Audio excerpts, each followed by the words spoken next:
నమస్కారం ప్రజలారా, నేను మీ తల్వార్ తాతను. గుర్తున్నా కదా, ఇక ముచ్చటేందంటే రంగారెడ్డి జిల్లా షాద్ నగర్ నియోజకవర్గం ఫరూక్ నగర్ మండలం ఎల్లంపల్లి గ్రామంలో ఎంత ఘోరాతి ఘోరమైన సంఘటన జరిగిందంటే దురహంకార హత్యలు జరిగినాయి. ఏంటి ఆ హత్య అంటే, అదే గ్రామానికి చెందిన యాదవ కులానికి చెందిన అమ్మాయి, దళిత కులానికి చెందిన అబ్బాయి ఇద్దరు ప్రేమించుకురట. చంద్రశేఖరు అనే అమ్మాయి ఇద్దరు ప్రేమించుకురట. వీళ్ళు ప్రేమించుకొని మరి పెళ్లి చేసుకుర్రా. ఈ మధ్యకాలంలో హైదరాబాద్కు తీసుకొని వెళ్ళిపోయిందట. మరి ఇది ఆ విధంగా ఇద్దరు మరి చదువుకున్నోళ్ళ ఎట్లనో మొత్తం మీద అయితే అబ్బాయి అమ్మాయి ఇష్టపడరు, వాళ్ళు వెళ్ళిపోయారు.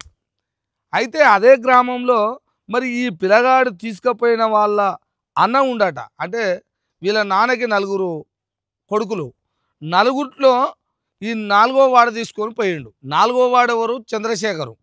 మరి మూడో వాడు రాజశేఖరు.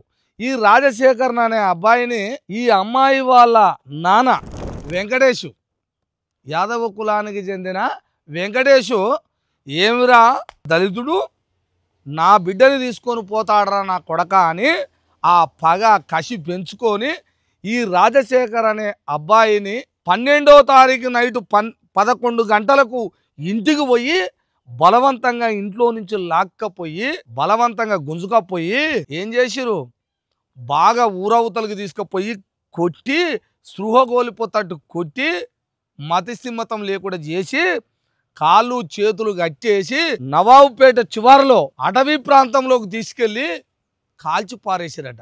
ఈ విషయము ఆ రోజు నైటే ఇంట్లోకి వెళ్ళి గుంజుకపోయేటప్పుడే రాజశేఖర్ తల్లిదండ్రులట 100కు ఫోన్ చేసిరట, 100 నెంబర్కి పోలీసు వాళ్ళకి. అయినా వాళ్ళు ఎంతవరకు దేవులాడిర్రో, ఎంతవరకు పట్టించుకోలేదో వాళ్ళ నిర్లక్ష్యం వల్లనే ఈరోజు దొరికిందట. అది శవం మొత్తం దేవులాడగా అడవిలో కాల్చేసిపోయిన మృతదేహం దొరికింది. అయ్యా, ఇక ఇది ముచ్చట గిట్లుంది కదా.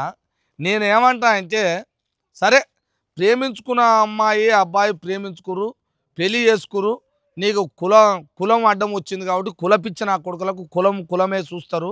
సరే వెనకట అంటే మనం అంటే కులం చూసుకున్నాం, కులదేశమే కాబట్టి కులం చూసుకునేమేం. కానీ ఇప్పుడు చదువుకునే పిల్లలకి ఈ కులాలు మతాలు అడ్డం ఉంటాయా? వాళ్ళు చదువుకురు కాబట్టి ఎవరైతే ఏందని అర్థం చేసుకున్నారేమో వెళ్ళిపోయారు. పోయిర్రో బతుకుతారో సస్తారో పోతారో పోనీ అనుకుందాం. మరి ఈ పిల్ల తండ్రి వెంకటేష్ అని చెప్తున్నా నేను, అరే ఓరే వెంకటేశ, నువ్వు మనిషివా గాడిదివురా? మరి నీ పిల్లని తీసుకుపోయినోడు ఎన్నో ఉండి చంద్రశేఖర్ అంటోడు తీసుకొని పోయి వాడు నీ బిడ్డ మంచిగా ఉన్నారు అక్కడ. కానీ నువ్వు ఎవరి మీద చేసినవురా? తన అన్న మీద, రాజశేఖర్ మీద బలవంతంగా తీసుకుపోయి కొట్టి చంపినవే. వాడు ఏం పాపం చేసిండ్రా నీకు?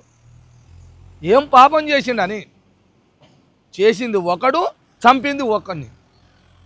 ఇది రాజ్యం అంటారా? మనుషులం అంటారా? మనిషి పుట్టుకంటారా? నువ్వు మనిషివేనారా? ఏదో భూమి మీదకి వచ్చినాం, 4 కాలాల పాటు ఉంటాం, 4 ఏళ్ళు బతుకుతాం, సస్తాంరా. ఈ చచ్చిపోయే మనిషికి ఇంత కులాంకారం ఏంది? ఇంత పగలు పెంచుకున్నాడు ఏంది? రాష్ట్రంలో ఎక్కడ జరుగుతలేయారా? ఎంతమంది పిల్లలు ప్రేమించుకొని పెళ్ళిళ్ళు చేసుకొని పోతున్నారు, కొంతమంది వదిలేస్తున్నారు. సరేలే వాళ్ళ ఇష్టం బతకని అనుకుంటారు. తర్వాత సంవత్సరం 2 సంవత్సరాలు అయినాక దగ్గర చూసుకుంటారు, కలిసిపోయిన వాళ్ళు ఎంతోమంది ఉన్నారు. ఎవడో నీలాంటి పిచ్చిన కొడుకు, అవులనా కొడుకు, కుల అహంకార హత్యలు చేసే వెధవలు ఇగో ఇలాంటి దుర్మార్గానికి పాల్పడతారా? అవులే, నిన్ను ఏమనాలరా? నీ బాధ నీకు ఉండొచ్చు, ఏం బాధరా? వాళ్ళు చదువుకురు. మరి నీ బిడ్డ కూడా ఇష్టపడేగారా పోయింది? బలవంతంగా ఏదో ఇబ్బంది పెట్టలేగా? ఇబ్బంది పెట్టో టార్చర్ అంటారు కదా, అయ్యో నన్ను బాగా బలవంతం పెట్టిండు, నా మీద బాగా భయాందోళనకు గురి చేసిండు, నన్ను బాధ పెట్టిండు, చంపుతాన్నాడు, అటువంటివి చేసిండా? ఇద్దరు ఇష్టం ఉండే పోయిరు. దీన్ని ఏమని మాట్లాడతారో చెప్పండి. పోలీసులకు చేస్తే పోలీసులు పట్టించుకోకపోయారు. ఇప్పటికి దొరుకుతుంది. ఈ రోజు 4 రోజులు 5 రోజుల తర్వాతను ఇప్పుడు 12 అంటే ఇవాళ 16 అంటే నిన్ననే దొరికింది అనుకుందాం. నిన్నటికి 15 తారీఖు అంటే 3 రోజుల తర్వాత దొరుకుతుంది పోలీసులకు. మరి మీరు ఏ పద్ధతిలో ఉన్నట్టు నాయన చెప్పండి. మరి ఈ కొడుకుని ఇప్పుడు సరేరా, నీ బిడ్డను అట్లా ప్రేమించి తీసుకొని పోయిండని తీసుకుపోయిండు వదిలేసి వానన్నని చంపిర్రు, కాల్చిర్రు అనుకుందాం. మరి ఇప్పుడు దొరికినవురా నా కొడక, నువ్వు దొరికినవు, నీ ఎమ్మటి ఎవరెవరిని తీసుకుపోయినావో వాళ్ళు కూడా దొరుకుతారు, ఎంక్వైరీలో దొరుకుతారు, దొరికించుకుంటారు పోలీసులు. ఇప్పుడు మీకు ఏ శిక్ష వేయాలరా? మిమ్మల్ని కూడా అదే అడవిలో కాల్చాలనా, లేకపోతే మీకు కాల్చి బూర్ది చేయాలనా, ఎన్కౌంటర్ చేయాలనా, ఏం చేయాలనో చెప్పండి ప్రజలారా మీరే. ఇటువంటి దొంగ నా కొడుకులకి ఏం చేయాలో చెప్పండి. అవసరమా అంటున్నాను నేను. వాళ్ళు ఇష్టపడి చేసుకున్నో ఎన్నో ఉన్నారు హైదరాబాద్లో, ఏడ ఊర్రో ఎక్కడ ఊర్రో ఎట బతురు. నీకు ఇష్టం లేకపోతే వదిలేసేది ఉండే, సావని అనుకుంటే, నాకు పుట్టలేదు అనుకుంటామా, ఎందుకురా బోజిడికే. ఇప్పుడు వాడిని చంపితే నువ్వు చస్తావురా. ఇప్పుడు నువ్వు చస్తావో మరి నీకు అండదండాలు ఎట్టెట్టున్నాయో నీ అమ్మ, అది కూడా ఉంది, పెద్ద పరిశాన్ ఉంది.